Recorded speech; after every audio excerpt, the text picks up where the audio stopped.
and season's greetings from Darkville Brewer. The festive season is coming up fast. Within the month of December, what better way to celebrate Christmas and the coming of winter than looking on my ball punch. Muntons Winter Warmer.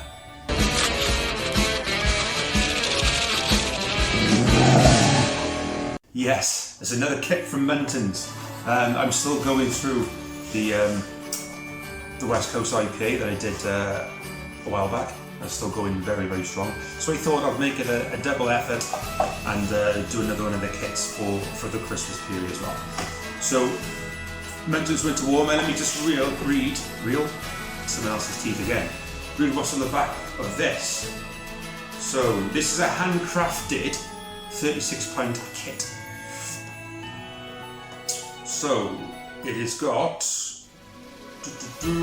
with this kit we've done all the hard work for you, so you can make the delicious world-class beers without fear of failure. Every beer style in this range has been carefully formulated with its own unique and specific ingredients, expertly blended by Muntons to allow you to easily recreate authentic craft beer of outstanding quality. We have purposely kept the brewing process ultra simple so that you can enjoy both making it and the drinking of these very special modern classic ales. We craft, you craft, 3 easy steps to achieving brewing perfection. So select your favourite beer style from a handcraft range, follow the easy step-by-step brewing instructions, sit back and savour the delicious taste of an authentic handcrafted beer. They do it well, only because going off the West Coast IPA that I did not so long ago, that was tip top. That was. So hopefully this winter beer will be just a ticket as well. So strong, mellow, and balanced with the choice of aromatic and bittering hops. Sounds good to me. So what you get in the box? Let's have a quick look. Obviously I've looked already just to make sure everything is there, although there's no reason why you shouldn't be. Let's have a look. So we have instructions. Always good to have instructions. So 36 pints. So what else have they got in the range? Right, so they got an old Concord Black Ale. There's all the other beers there. Look, I'll just read them off that. So they've got an old Conkerwood Black Ale. That sounds really, really nice. Midas Touch Golden Ale, summery beer. Smuggler's Special Ale, that's always good for a smuggling drink. American Style IPA, another summer one. A Belgian Style Ale, sounds nice. And an Oaked Ale, again, that sounds autumny and wintry. So they all sound really good, don't they? Simple instructions again. No pictures this time, so I'm going to have to work a bit harder with this one. But simple nonetheless. So we have in here, we have a sachet of brewing yeast. And we have 1 and 2 tins of liquid malt extract. So we know what we're going to do with these. We're going to chuck these in the sink, get them all nice, warm and supple. I've already got the Cooper's fermenter upstairs, currently sanitising, sterilising. It's been cleaned out a couple of times, so that's all ready to go. The one thing I did notice with this, and I've read the instructions just to see how simple they were, and it says nothing about brewing sugar. So it wasn't until I read the instructions on the side of the box that it said sugar. This kit does not require the addition of any sugar other than for priming. I've never brewed a kit before which hasn't had brewing sugar in it. So I was a bit perplexed by that. I was like, oh, right, okay. So I'm assuming everything that the yeast needs to make the alcohol is already in the malt extract. So yeah, so the only sugar you need in this recipe or in this kit is when you put it into bottles and put it into kegs. And I'll be doing both again. So I'll be putting, I think, 3 kegs of the beer when it's done, and then the rest will be in bottles. So I'll have a few bottles as well. Maybe give them out as Christmas gifts. The process time for this. So looking at the box, It takes approximately 4 to 6 days to ferment, which is really short because normally it's about 10 days. 2 days, 1 to 2 days in a warm place. Again, that's normally a week or 2 weeks. And then you can drink as soon as the beer is clear. So that's a really, really quick process, to be honest. So working that out. I mean, I've got a few beers for this festive period. So by the time this one is done, by the time this one's ready to drink, we should be up pretty much at the big day. It should be around about Christmas Eve, Christmas Day. It'll be ready to sample, which is great because that's when we got most of our friends. We're seeing most of our friends around by that sort of time, so it'll be good to share it out. The ABV on this one is 5.7%, so it's another punchy one in terms of it's going to warm the cheeks if this comes out right.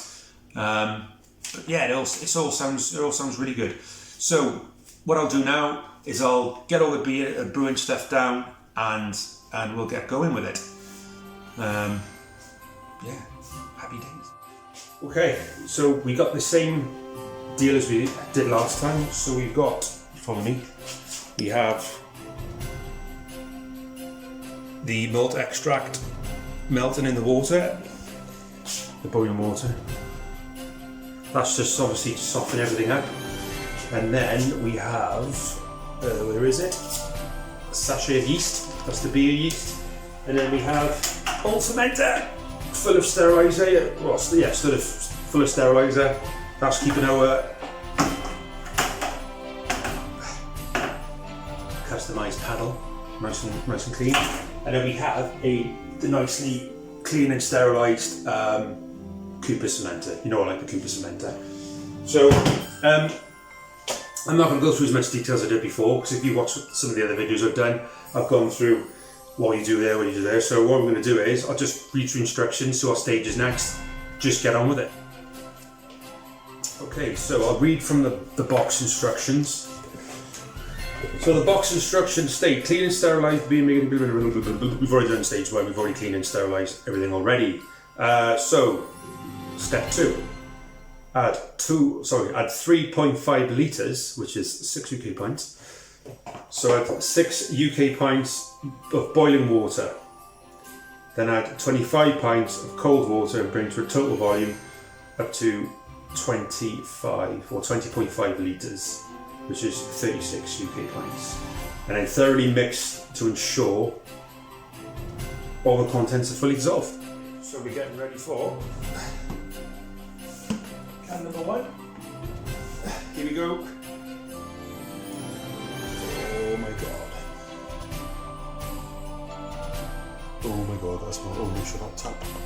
That bottom tap is shut. Oh my goodness. Oh, it just smells lovely. Oh, you can't beat the smell of liquid malt. That is gorgeous. That is gorgeous. Okay, so I'll leave that bit there. I'll fill that with some warm water. Just talk amongst yourselves when we get the next one ready. God, glad I didn't video that bit. I've got tin opener issues. Never mind, that makes it better.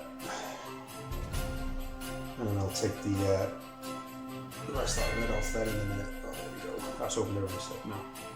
Yes, tin opener malfunction apparently. Always the same, isn't it? Always the same. Oh, look at that lovely treacly type stuff. Whoa, lovely. Okay, malt extract is in. Excuse-moi. And it's looking lovely. So I'll slam a lid on that. What I'll do then, heat up some water, clear out the tins. There we go. Nice and clean on that one as well. So that's that done. So what we need to do now is boil a kettle, and I put quite a bit in here already. So 6 pints. I'll put another 4 pints of boiling water in here. Give it a stir, and then we'll be job on. Then should fill out the rest of the cold water up to 20.5 litres, and then we should be going with the yeast then. Okay, go with our boiling water now. Take off the lid of truth. Whoa. So I'm going to put about 4 pints into this, because I put about 2 pints of boiling water in already.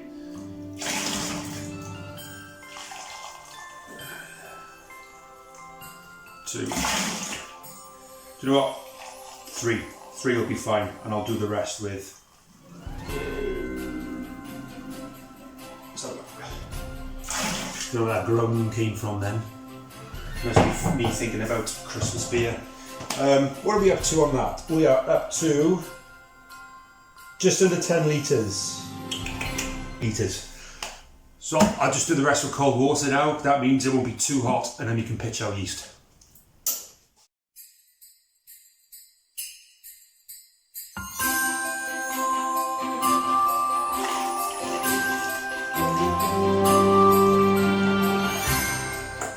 Done. Dun dun dun.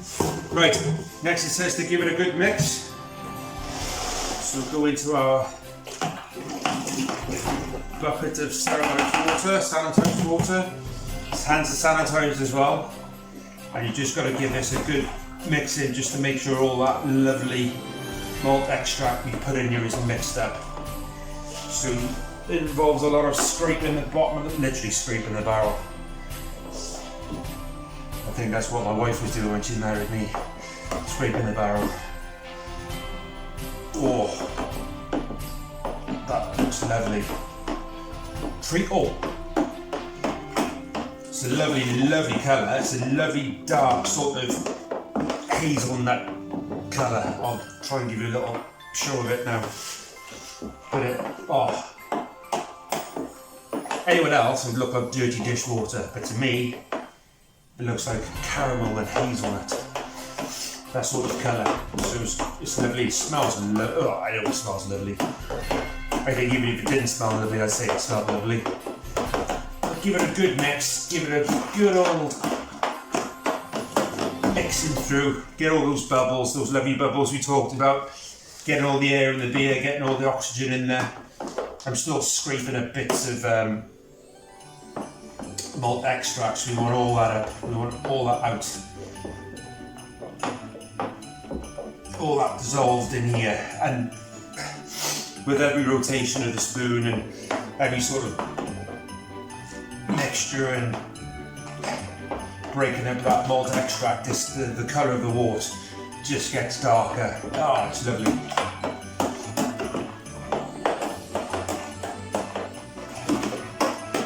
I feel like I'm forgetting something.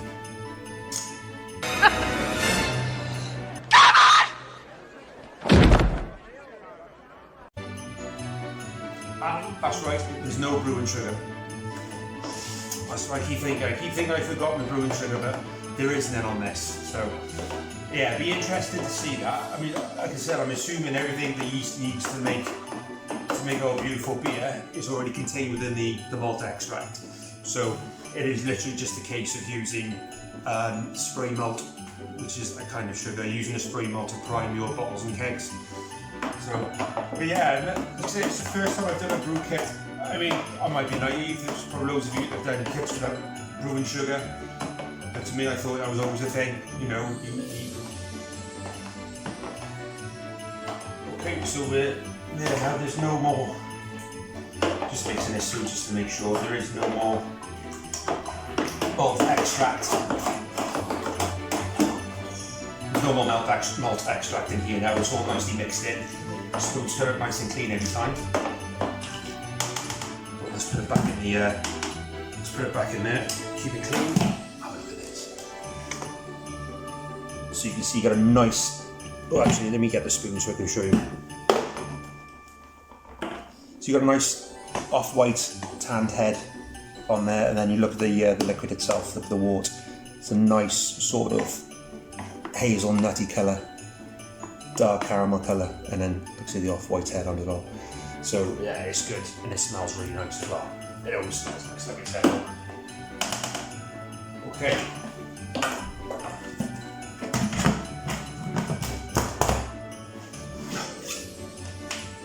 What temperature have we got? Because we've got to pitch the yeast now. So I'll get my trusty beer torch.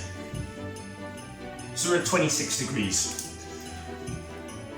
A bit too warm. I'll give it an hour, half an hour, an hour just to cool down a little bit, and then we'll pitch the yeast. Like I said, pitch it too hot, you're going to kill the yeast off. Pitch it too cold. I wish I could get rid of these extra teeth because I can't speak sometimes. Pitch the yeast too cold, and the yeast is going to stay dormant. It's never going to do its job. So we'll come back when it's a bit colder. I'll go 24 degrees. It's hitting the 24 degree mark now, but it's more 26 and 24. So just wait till it's more 24 and we'll put it in. So catch you guys in a bit. Okay, got down to 24 degrees pretty quick. Gives you a sense of how cold it is. But we're ready to pitch our yeast now. So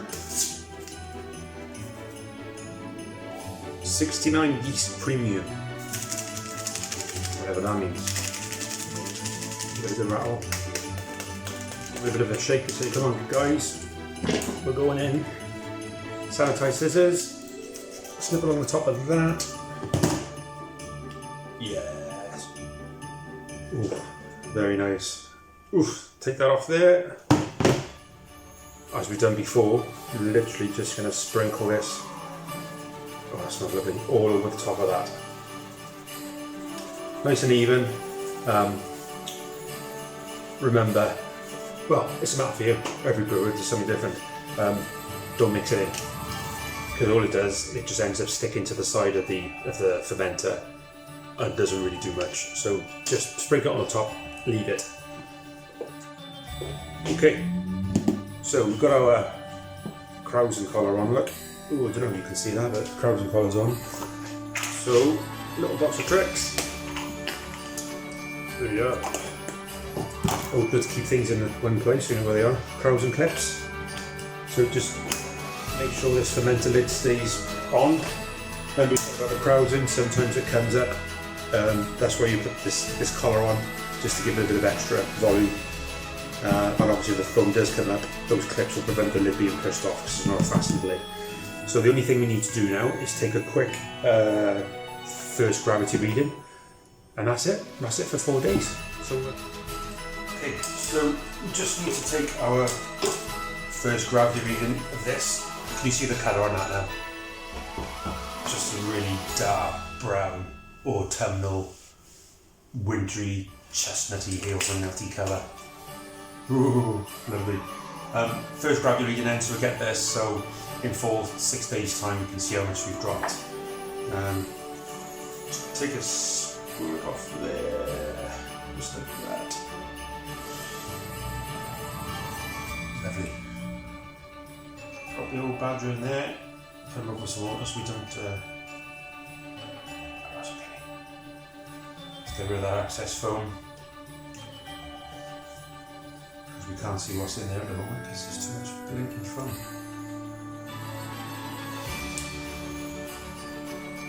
Okay, it looks like it's 1.050. That's what that looks like at the moment on there. So just let it settle. That's bang on 1.050. So we'll leave that out for 4 days, 6 days. Let's take another reading, and then we'll work out what our ABV is.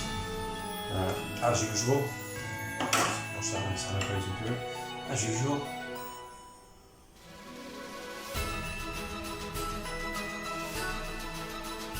Oh, it's going to be lovely.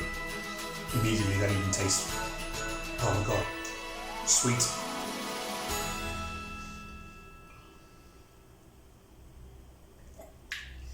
Oh yeah, there's our brewing sugar. It's already in the wood, in the extract.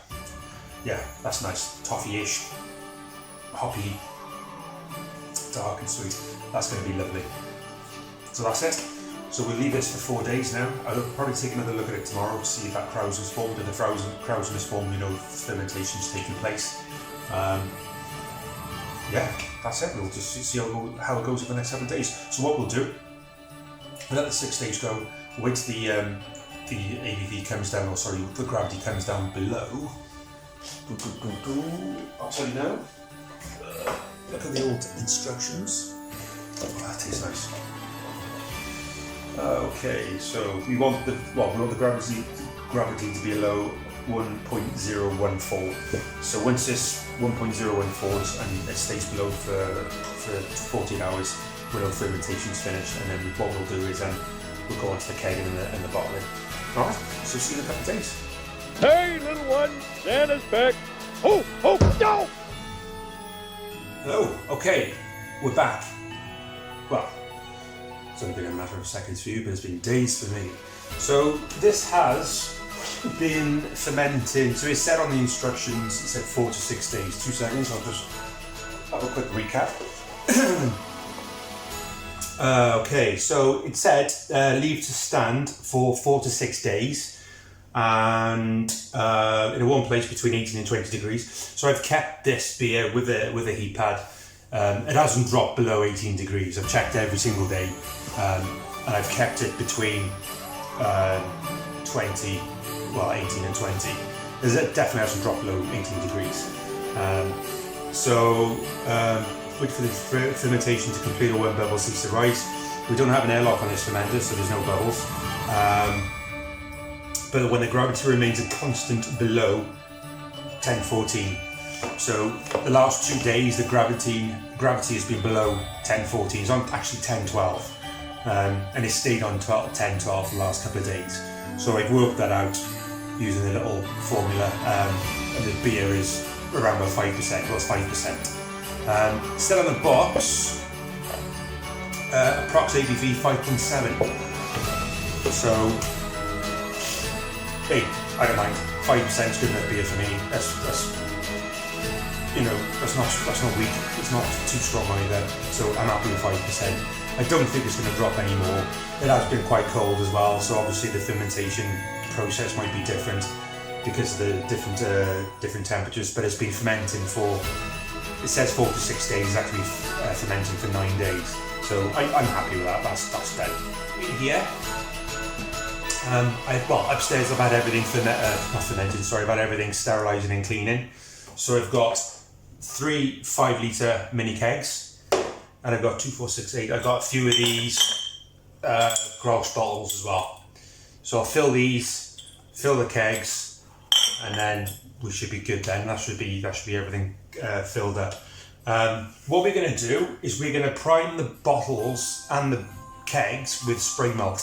Normally I'll use carbonation drops, but the instructions said spray malt, so that's what we're going to use. We're going to follow those instructions and see what difference that gets out of us. I've always fancied using spray malt anyway, so here's a good opportunity to do it. So without further ado, I'll set this up and I'll start priming them with spray malt before we actually pour our beer in.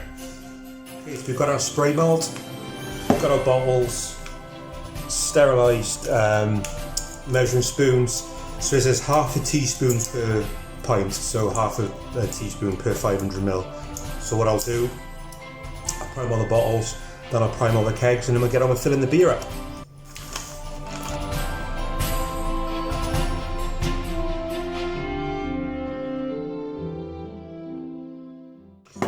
Okay, that's all the bottles done. Now we go on to the kegs.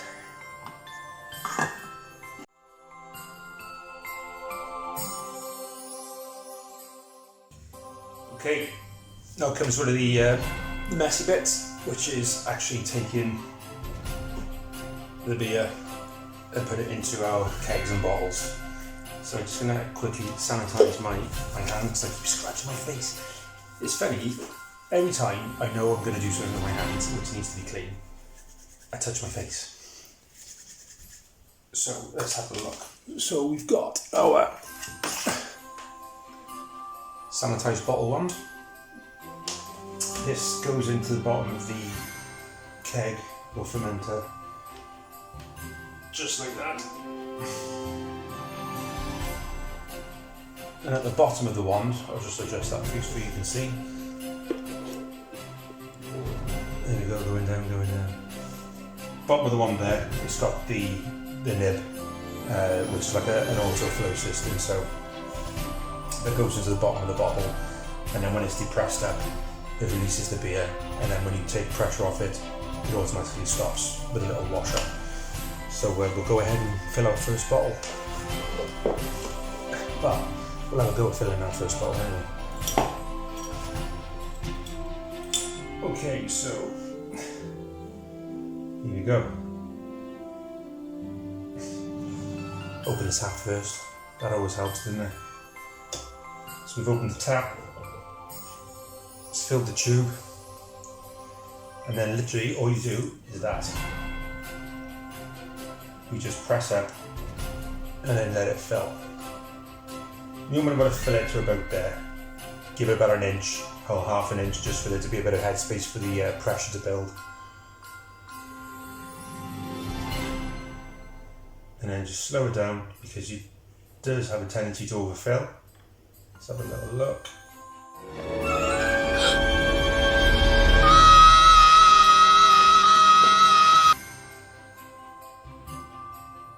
We have a bit of a beer leak then, guys. That wasn't good. I didn't like that. But we did have a towel down. It seemed to save some of the mess.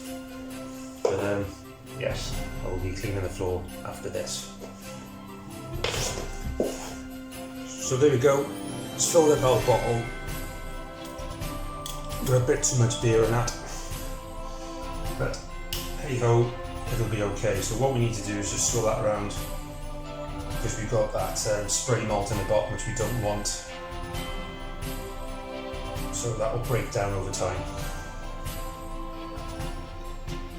So there we go. So there's one bottle done.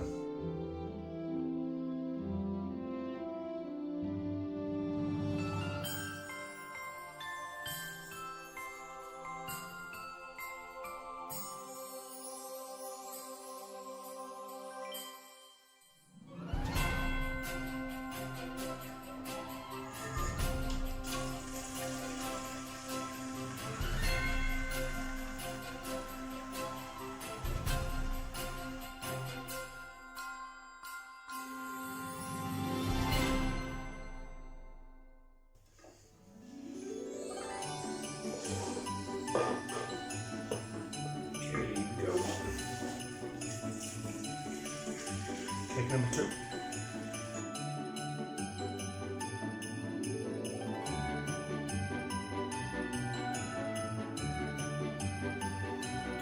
Okay, that's everything done. Yeah, I mean, bit of a mess really, but hey, it's all good. You've got 8 of these, you've got 8 bottles. I know that some of you are going, oh my god, you're using clear glass bottles, oh my god. Don't worry, they're not going to go in the sun. Not that there's much sun around here at the moment anyway. They're going to go undercover in a nice dark place and in a warm dark place so they can chill and mature nicely on their own. So they only need to stay at room temperature for 2 days. After 2 days they can be moved somewhere cold. So yeah, I'll spend the next couple of days in here and then I'll move them down to my garage, aka the cellar, and yeah, they can stay there till Christmas then. So we've got another 10 days to go before Christmas. Yay! So yeah, they'll be okay about then. They'll be drinkable. Well, as long as the bottle's clear, they'll be fine to drink. So some of these are going to be gifts. The rest are going to be rightfully drunk. But yes, we've got 8 bottles and we've got 3 kegs. So with the kegs, I put 4 teaspoons of the malt, spray malt in them. I'm not sure how that's going to go, if I'm honest. I'm sure, well, the instructions said use spray malt, so use spray malt, so let's just see how it goes. I did notice that it said light spray malt. I've used a medium spray malt without noticing. But obviously I did notice because I'm telling you now. So I'm not quite sure how that's going to go. Hopefully it's not going to have much of a difference. Otherwise there's going to be a lot of beer thrown down the sink. So before I give these away as gifts, I think it's only right and only fair that just before I give them away, I try a bottle, and if it pops and there's a bit of carbonation and there's a good off-white head on it, then we know we're doing a good job. But yeah, otherwise that's it. So that's the brewing video done. So I'll do another video short one when we crack one open. So it'll either be from the keg using a tap, or it'll be just from one of the bottles. So I'll just do a tasting video. We've got 8 bottles of beer, and we've got 3 kegs of beer, and they're quite full, these ones. I filled them up. Filled them up to about there. I don't know if you can see on the old line of dress this, but on the keg, I fill them up to about that line there, because you've got that much space then for any pressure to build in it. Oh, I've got some beer in there. I have to soak that out. But yeah, it just gives that little bit of headspace for any pressure to build, really. So yeah, so we've got 3 of those. 8 of these bad boys. It's already pretty clear, to be fair. But yeah, so that's it. So that's the brewing done. That brewing process for the Muntons Winter Warmer kit. So it's the handcrafted winter ale kit. Really easy to do. Massively easy to do. Much easier than the flagship range, because you haven't got any hops to worry about. You haven't got hops to put in there. It was pretty much tip it all in, mix it all in, and off the pop. So yeah, it's really straightforward to do. So yeah, so that's it. So the next video, I'll do a little short tasting video once it's ready. So in about 10 days time, or whenever I crack one open, I'll just do a little video just so we can see how it tastes and how it's gone. The smells and the little tastes I've had from the trial jar have all been really positive. It seems like it's going to be a good one. But you always, with the transfer from the fermented to the bottles and the kegs, you've always got that little room for mistakes. So if I introduced any bacteria into the beer, or did I not clean the bottles properly, did I not clean the kegs properly, there's always a little worry for me, and I've always thought that I messed it up, and then it turns out to be a really great beer. But yeah, we'll see. So yeah, that's it from me. Thanks for listening to me waffle on. Leave a comment in the comment section if you think I've done things wrong, or if you've got any tips for me, if you've seen things that I'm doing that's not right. Please let me know. I've been home brewing for 10 years, but as most of you experienced brewers out there know, every day's a school day. I'm always learning something new. Yeah, I always make mistakes as well. I get away with them, thankfully. But yeah, please give a thumbs up. Give a comment in the comments box if there's anything I should be doing better, or if there's anything you want to see me brew. If there's any kits up there you fancy trying and you want me to have a crack at it, yeah, just let me know and I'll see what I can do. Other than that, I hope you all have a wonderful Christmas and a fantastic Happy New Year as well, and I'll see you in the New Year, no doubt. I'll see you a bit before then, because I'll probably post the video in Crimbo Limbo, where the big day's come and gone, and we're waiting for New Year's Eve to come and arrive so we can just crack on with our lives. But in that case, all the best, and I'll speak to you all soon.